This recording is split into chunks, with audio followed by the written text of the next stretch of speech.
Tu podcast w głowie się mieści.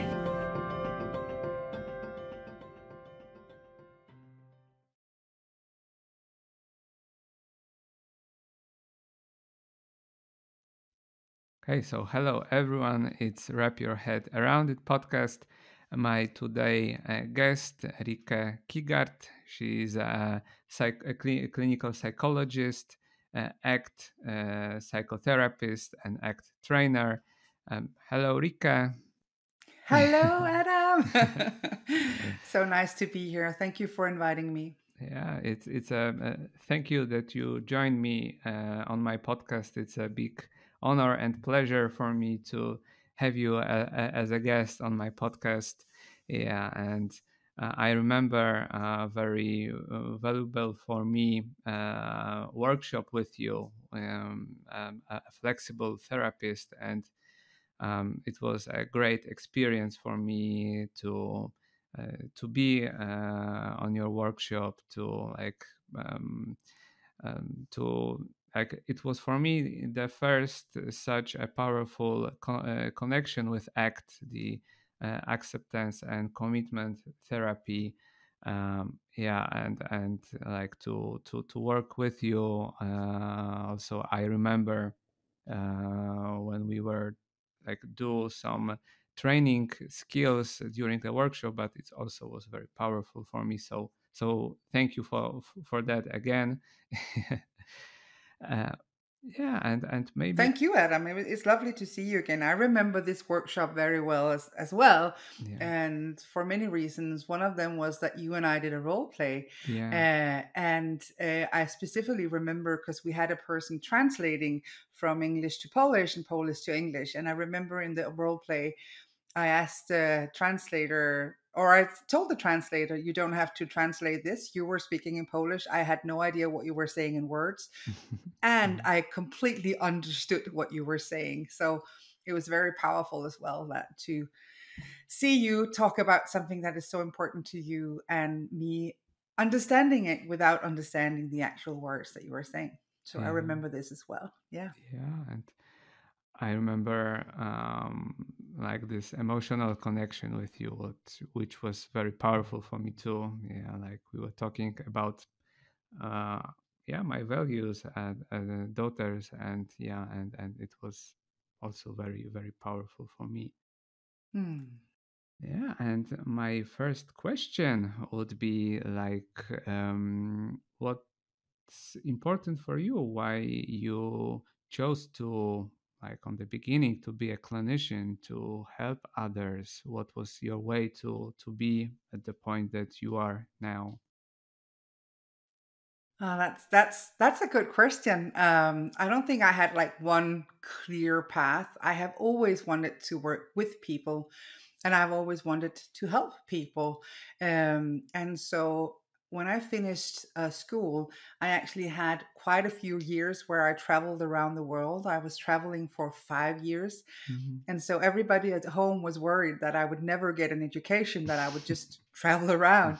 And then when I came back home, I was really interested in behavior change and how can we understand humans and how can we help humans change and how can we help people approach the life of their dreams. And so fortunately I was accepted at Copenhagen, University of Copenhagen, and I started studying psychology. And after that, it's just been a series of, I think, both, of course, I've been skillful, but also very lucky to be amongst wonderful people.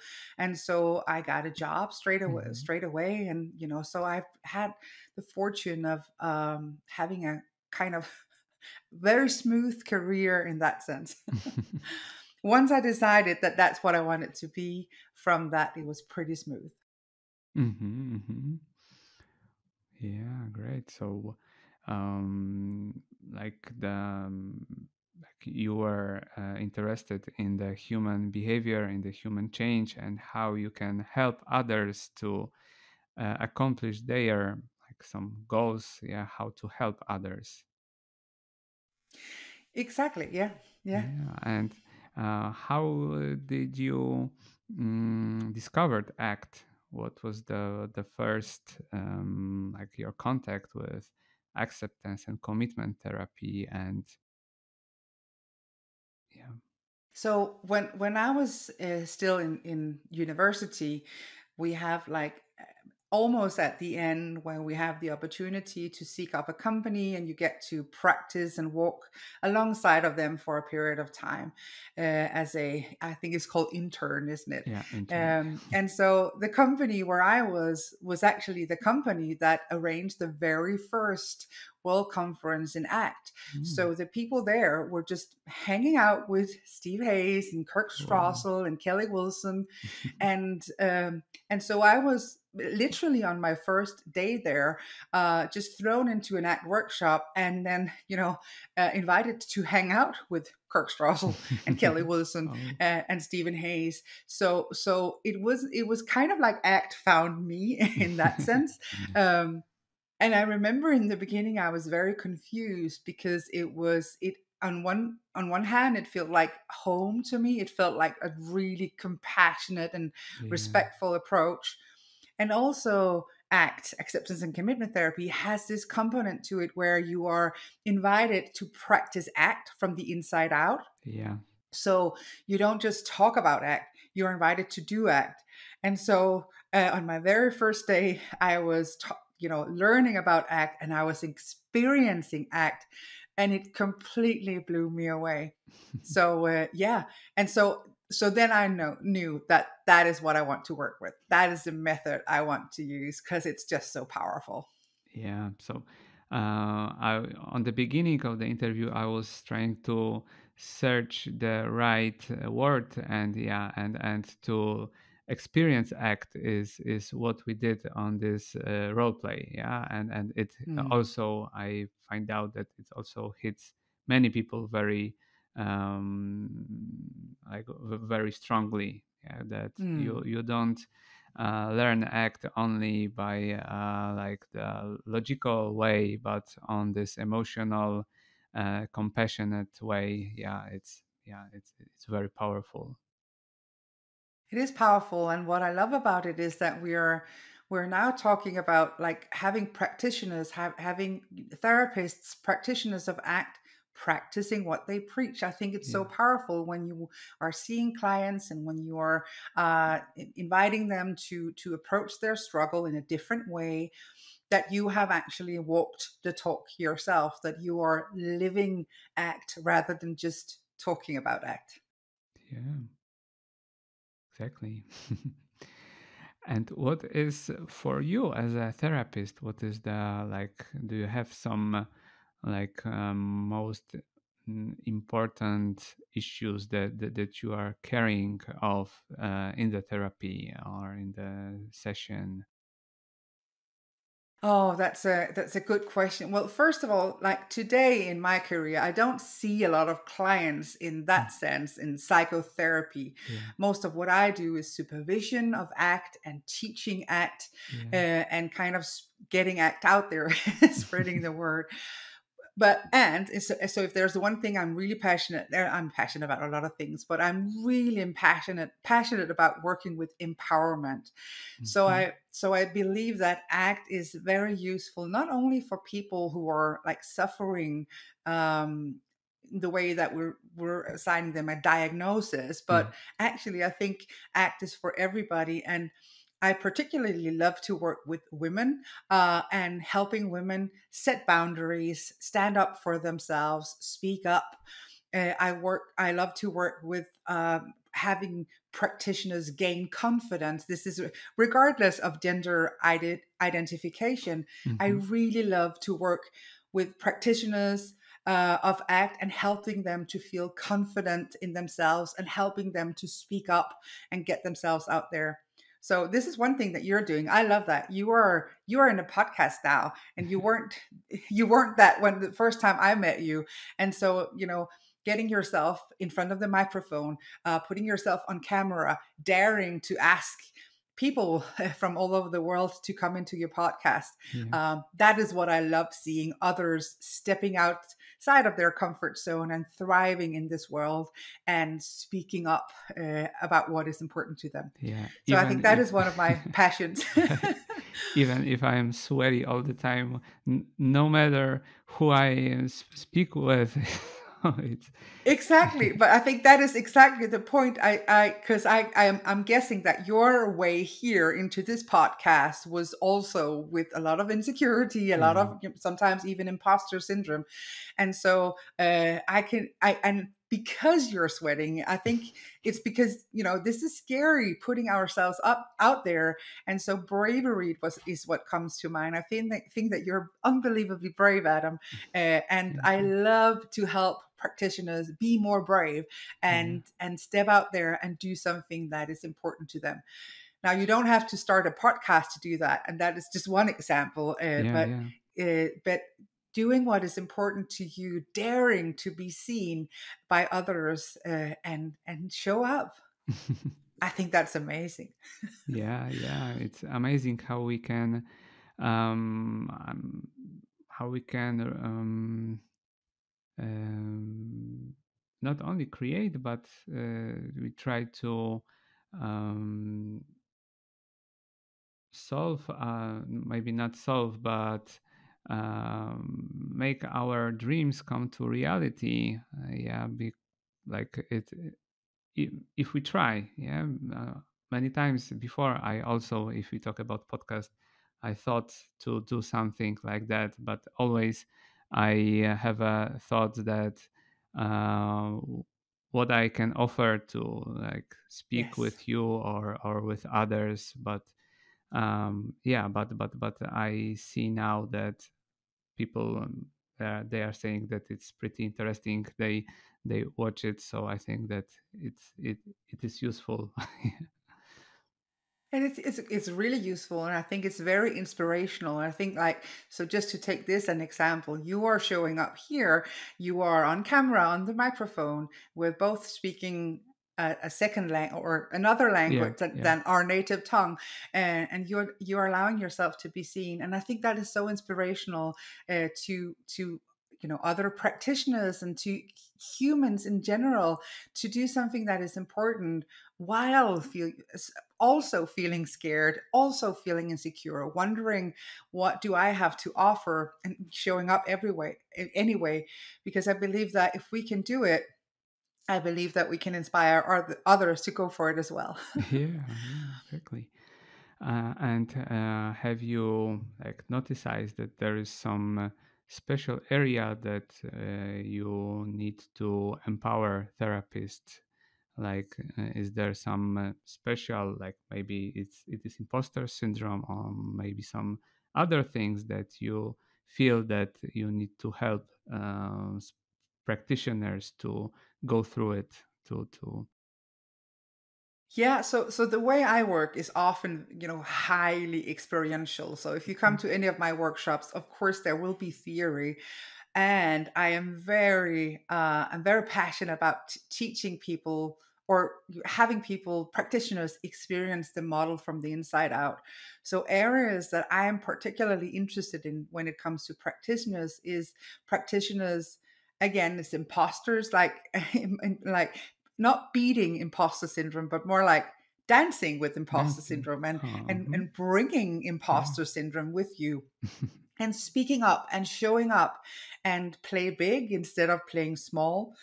I see so many brilliant practitioners out there that has so much to offer, and who really like to, maybe get on a stage, do some teaching, do some training, do a podcast, or Mhm. do some blogging or something like that. But then who are holding themselves back because they compare themselves to these superstars who got it all together. And so I think Yeah. my great passion is helping practitioners step up and be loud, and compassionately loud, and Yeah. inspirationally loud, and bravely loud, and impact the world in bigger ways.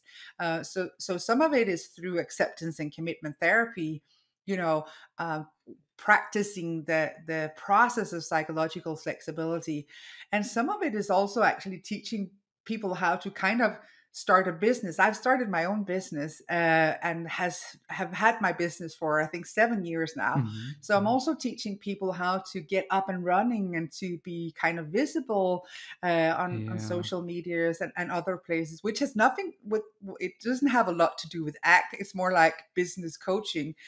So I think like the thing that I am doing now is, again, teaching people how to do ACT, but also how to grow Growth. Yeah. their business and their lives.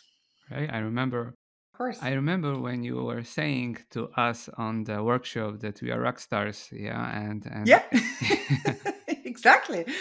yeah, but it's also not easy to feel, to let yourself to like to think about yourself that you're a rock star, because I don't know, is it all cultural dependent, that there is not good to think about ourselves in a good way. It's better to think that we are not good enough, that we should do better, we should be better.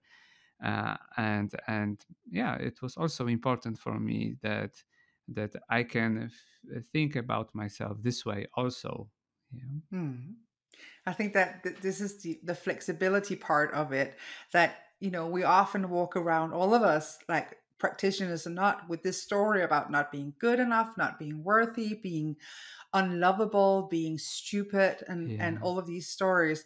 And I think that if we can kind of expand the way we talk about ourselves and include that also we are rock stars, like we're competent, we're helpers in this world, and on all of these other things, that we also are, like, expand those stories.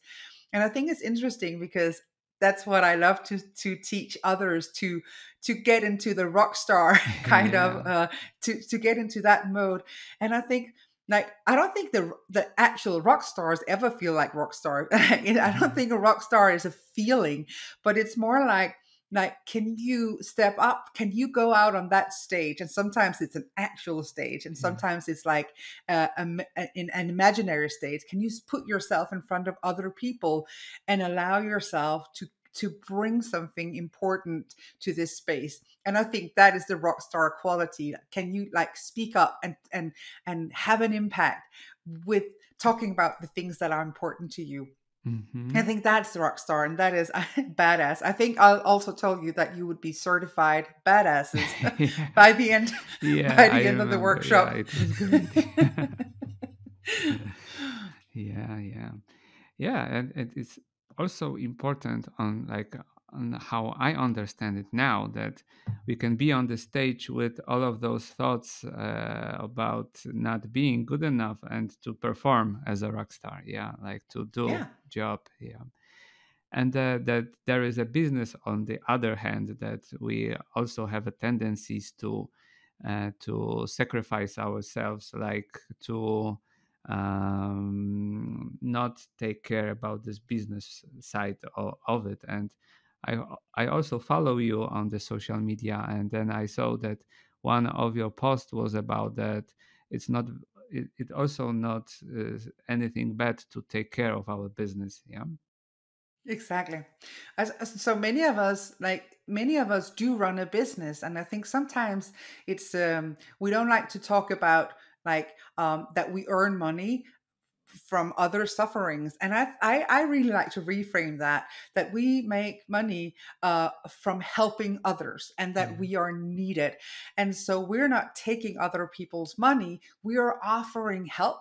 And people will so you if you need food, you go somewhere and buy food. If you need professional help or therapy, you go to, like, you and me, Adam, and get that. And so I think, if we don't care for ourselves, and I think one of the quotes you may have seen me is like, staying in business is the best thing that we can do for our clients. Yeah. And I think it's meant in a sense that if we don't charge for our services, like, we there is no business, Yeah. and so we can't help others. But also, if we don't care for ourselves, if we do not take care of ourselves so that we can keep offering our services, like again, there will be no business. So it's both like caring for ourselves and having the guts to charge a little bit for our services. And I Yeah. think that is kind of a taboo as therapists, for some therapists, to actually take charge and talk about the business part of it, that we are charging, uh, that we are charging for our services, Yeah. Yeah. and that we are a business. Yeah. Exactly. That we it is also, I think, a therapeutic part of it, that we also modeling how to take care of yourself. Yeah, that this is not anything bad to do it. And even when I take care of my business, then I may have um, more peace in my life too, and then I can also help others better in a Mm. better way. Yeah, to also to train, maybe go to Rika Kigard's workshop and to have a more power. Yeah, Yeah. yeah, And I also noticed that you write a book. Yeah, yeah, it's yeah. in Swedish. Am I pronouncing good? Swedish So language. yeah, so I did write a book, Yeah, and it was written in in Swedish, Swedish. and just my Danish is my first language. Yeah, So this was a bit tricky, but so I wrote it in Swedish, and it has been now translated into Danish, so it exists in two yeah. languages Languages. now. Hmm. And it's called Conversations That Make a Change. Mm. And it's the ACT practitioner's guide to acceptance and commitment therapy, both in theory and in practice. So it's kind of, it's a little bit geeky at times. This book, it's introducing ACT and relational frame theory Oh, and great. behaviorism. So it basically, it's the book that I felt like I needed, and so I have read quite a few of the ACT books, and I love them and I adore. I cannot say anything negative about them at all. And so I think that this is like, for me, connecting all the dots where I'm talking about behaviorism, and I'm talking about relational frame theory, in a sense that connects everything with ACT. Yeah. And then there's a highly practical part of the book where I show people actual transcriptions of conversations. And so you'll see, like, this is what the therapist says, this is what the client says. Wow. And next to that, I kind of code it like, this is where I work on acceptance, and this Yeah. is where I work on diffusion. And so it's a highly practical book, and it's been well received by people here in Scandinavia. So I'm quite proud about it. Quite proud of it, actually. Yeah, it's a big Yeah, thing. Yeah. it's a big thing. It's a big thing. Yeah. I have a family in Sweden, so maybe they translate it for me. Oh yes. Oh yes. That would be lovely. Yeah. Do you plan to release it in the other language, or you prefer to stay in Sweden language? No, so I do not prefer to stay in Sweden or Denmark. I would love for this book to be translated into any Yeah, language. So it would please, be like, great.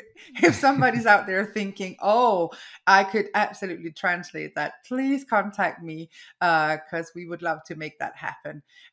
Again, there are so many beautiful ACT books out there, and so of course I'm biased because this is my own book, and for me, it is the one that really connected the dots for me. And I know that many of my students, I actually wrote this for my students, so that Mhm. if you take an ACT class with me, the book kind of comes with that. And Oh. people are like, and now I get it. So if anybody's listening and wants to translate it, just find me, and I'll be happy to support that. Yeah, it would be great. I also want to support your project because I am I know that it is something great. Yeah. Oh, thank you, Adam. Thank you so much.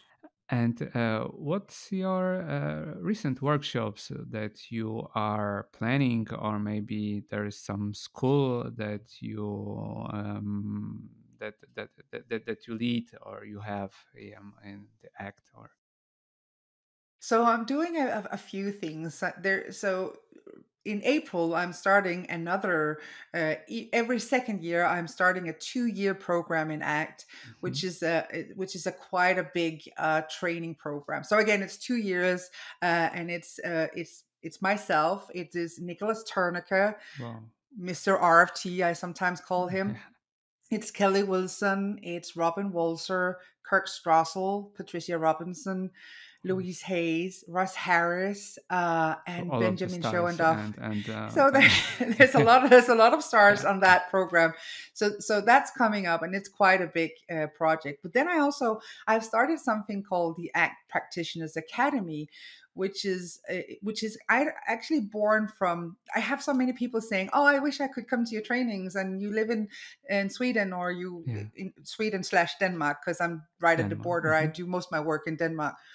So I said, let's meet online. So I have what is called the ACT Practitioners Academy, which is where every month we get together and I do a Q&A, and we meet on Zoom, and every month I release a piece of training, Oh. like little pieces of training, so that you can, get a little bit of ACT all of the time. So Hmm. that is something that I'm very uh much into at the moment. Yeah. And when it comes to subject, like, so if there's a particular thing that I'm very passionate about. So when I met you a few years ago, I Yeah. was very passionate about teaching flexibility and compassion, Hmm. and I'm still doing that. And so today, what I'm really occupied is with metaphors. Metaphors. Yeah. I'm seeing myself doing a lot of trainings now around how to build your own metaphors, because I get the question all of the time: which metaphor or exercise goes with what? Like, so I'm Yeah. doing acceptance. Which metaphor should I use?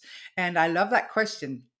And I would, instead of telling people try this and this and this, I would much rather teach them how to how to decide that, Hmm. and how to come up with their own metaphors and exercises. So I'm pretty, Yeah. busy doing a lot of trainings in that at the moment. Yeah. It's And then I'm also like slowly evolving into training the trainers, like teaching ACT trainers. practitioners Yeah. to teach ACT.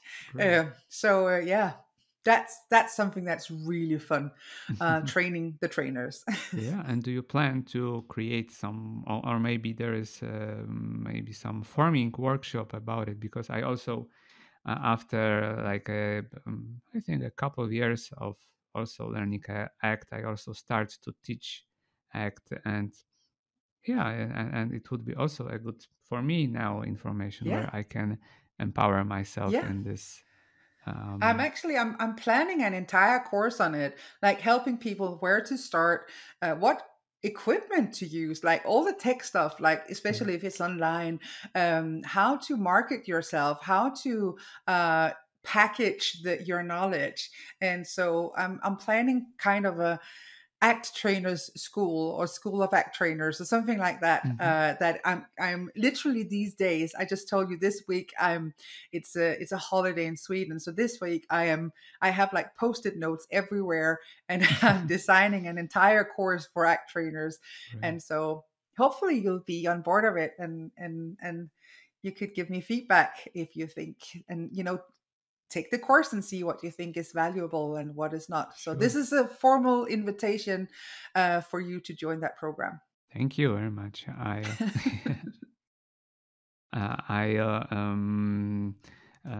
go into it 100%. Hmm. Thank you, Adam.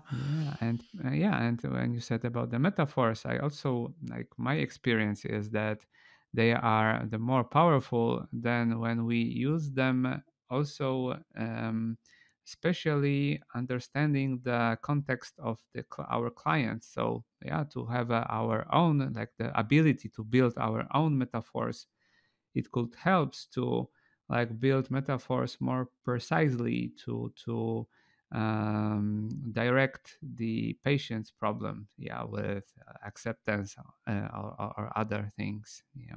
Exactly, exactly. And I think it's such an I think it's such an important skill for practitioners. And I think this goes together with the self-confidence part. Again, there are beautiful books about ACT metaphors. There are an amazing book, like there has a list of all the metaphors.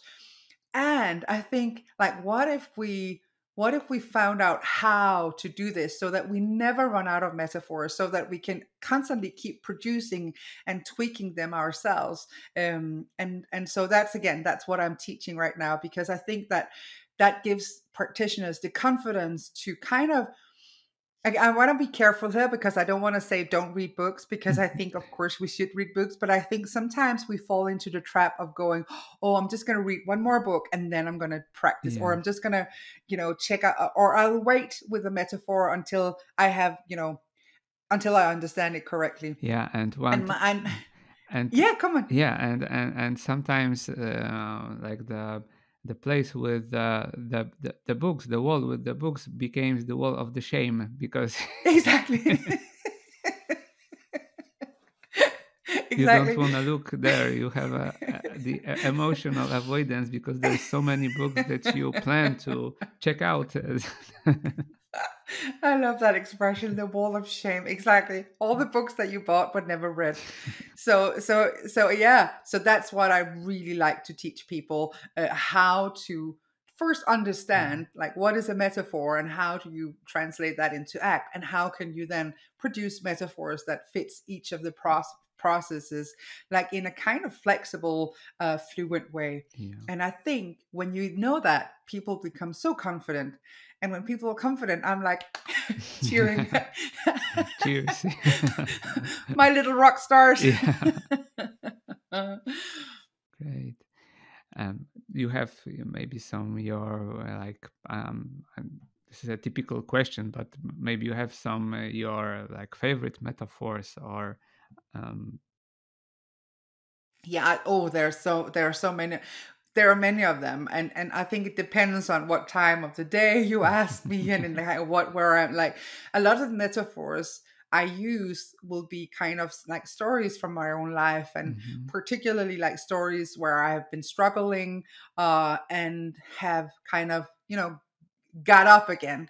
yeah, But so at the moment, I think my favorite metaphor actually was born from a conversation with a person who was into sports, and in this particular instance, he is a handball. So handball is a big thing in Denmark and in handball, yeah, Sweden. mhm, So he's a handball player and a handball coach. And while I could present all the classical metaphors that we know from the book, like passengers on the yeah, bus or chessboard, and all of those, they are gorgeous metaphors. What I did was that we came up with, like, we imagined that there was a player on the field that was really annoying, mhm, and my client gave him a name, and then throughout the conversation we were talking about, like, how are you trying to get rid, let's just call him Peter. mhm, So how are you trying to get rid of Peter? And he could talk about, like, he wanted to all the time, like, take him off the arena, take him off the mhm, court, how you call that, take him off the playing field. yeah, And then we could talk about how in his own life he was trying all the time not to feel anxious, not to feel insecure. And by the end of this conversation, he would then say, what if I allow Peter to be there, which mhm, is an equivalent with, like, our thoughts and feelings, and what would it be like to start living the life of my dreams and then bring this Peter with me. So every time there's a difficult thought or emotion, it would be like, we would metaphorically speak of it as Peter the annoying handball yeah, player. And even during our conversation, sometimes my client would say, oh, I'm not sure I can do that. And then I would ask my client, who is saying this right now? Is it you or is it Peter? oh, great, So we were actually going through all of the. So if you saw this conversation, I think you just see two people talk about sports, but I was actually working through the entire hex of flex, yeah, all the processes of psychological flexibility, but from one metaphor using sports because this is what my client knows. And the cool thing that this guy, he's a handball coach. And then I'd say to him, so imagine that I come to you and Mhm. I want to learn handball, and I take the ball and I kind of aim at the goal and I completely miss it. What would you tell me? And he was like, oh, I'd say, Ricky, it's okay. Try Mhm. again. Mhm. It's fine. This is a skill. We'll do it again and again. And I asked my client, and so what are you telling yourself now that you're, Yeah. doing a new skill? And he's like, ooh, beating himself up, saying it's horrible. I should. Yeah. So there was just beautiful work done around that. So at the moment, it's one of my favorite metaphors because this was honestly built like during the session, Yeah. uh, out of the client's actual life. And I've spoken to him after this, and for him this was a complete game changer. He now thinks of all of this as a handball game because that's what he understands.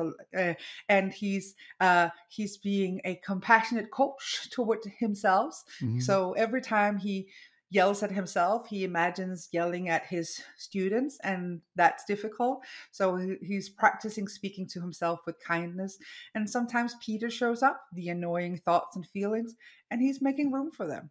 So yeah, that's one of Yeah. my favorite at the moment. Great. And if you ask me in 2 weeks, it might be a different one.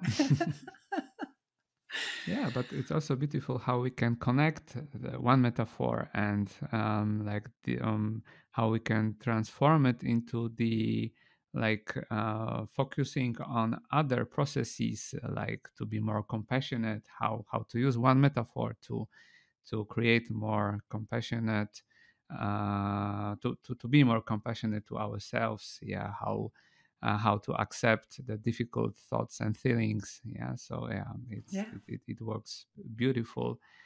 um yeah, very experiential. yeah, yeah, and very relevant to the client. Yeah, yeah, yeah. Yeah. And what's your dreams? Because like you were talking about the dreams of your client, and what dreams Rika Kigart has. Oh, that's such a beautiful question. Thank you for asking me that. So first of all, like in many ways, I feel like I am living my dream now because I get Mhm. to do this. But I have a dream of actually. So the course training the trainers is actually on my bucket list because I have been teaching acceptance and commitment therapy for so many Yeah. years, and a lot of people come and ask me not about, well, about ACT, but also how do I teach it effectively to others. So that is one of the things that I really really feel passionate about doing. And also I'm very, so my and so this is my dreams regarding work, right? Yeah. Another dream is getting ACT more out there so that people kind of take on the principles of ACT and start living the life of their dreams, uh, Mm. which is not only for our clients but for humans in Humans, general. yeah. So getting ACT out on a more like on a broader level. And personally, uh, this is tied to work as well. I have a dream of kind of working less. This is hard because I'm so Having so many passionate dreams. about. Yeah, yeah, yeah. It's like, exactly, I'm so passionate about what it is that I do. Yeah, but I So have I'm it the kind of same. having, yeah, it's hard for me not to do it. And so I will not say I will work less, but I am working on playing more, like having more fun. Mhm. And so even if it's inside of work, because telling me to work less is just not working, but telling me to maybe practice more yoga or take more Mhm. walks Yeah, with the yeah. dog, or actually, doing that course and doing a crappy course, like maybe the first 3 rounds of it will be crappy until it's good. Allowing yourself to do something that may not be perfect. And so more play in my life, more Mm. creativity, more singing and Ah, painting yeah, you and paint. all of that. Yeah, I saw your paintings, yeah, too. yeah, Yeah, great.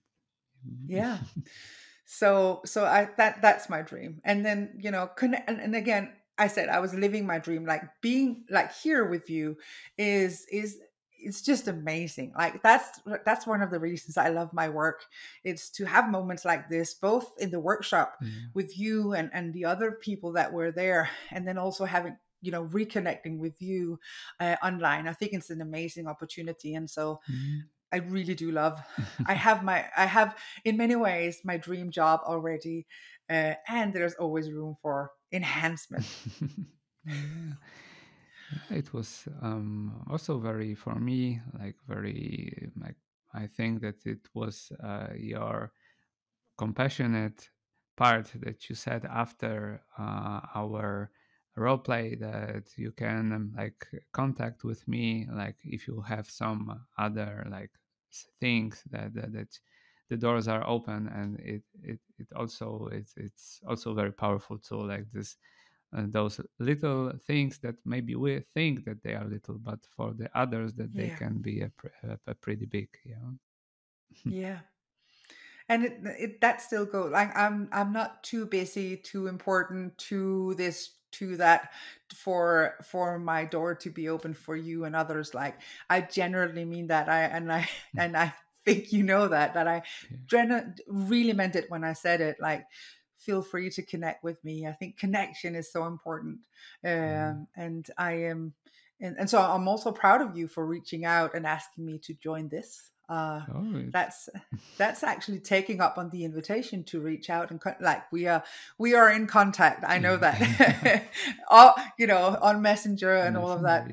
But Yeah. I'm glad we are still in touch. And you sending me pictures of your family and your girls, and I remember the outfits, and yeah, it's just it's lovely to connect. Yeah, it's lovely, and how they also grow up. Yeah, Yeah, it's yeah, like times goes by, but some things stays, like this connection yeah, stays. Yeah, and this is yeah, beautiful. yeah. Okay, and maybe my last question, because I don't know how much time you have. So, um, um, how ACT maybe helps you in your life? What, like, on everyday life do you use some, maybe not techniques, but something from ACT during your life?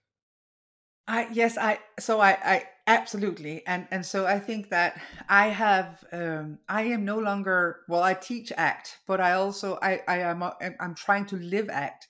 So it's been such an incorporated way of me living and being in this world. So whenever I am experiencing a difficult thought or feeling or whatever it is, Mm. I am practicing holding that, sitting with that, and having compassion. I'm practicing stepping back from my thoughts. I'm Mhm. practicing being here and now, showing compassion towards myself, really practicing setting a direction, and keep navigating in that direction. So it's hard to answer the Yeah, question yeah. specifically, because it's more like it's so it's so in the way that I live my life.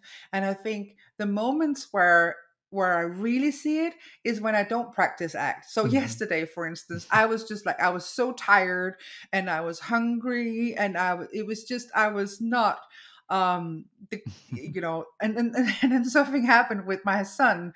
He did something that really frustrated me, and I just found myself being completely out of touch with my values, yelling and crying and all of that. And he was like he was like, where does that come from? And that, in the middle of that, I realized what I was doing, and I was like, oh, okay, I'm just gonna stop here and apologize. And so he was actually trying to help me do something, Mhm. and I felt like he was trying to hurt me deliberately.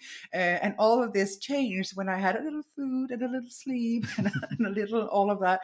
But so I think for me, it's particularly visible when I kind of lose myself and don't practice ACT. This is when I remember, just come back to who you Yeah. want to be.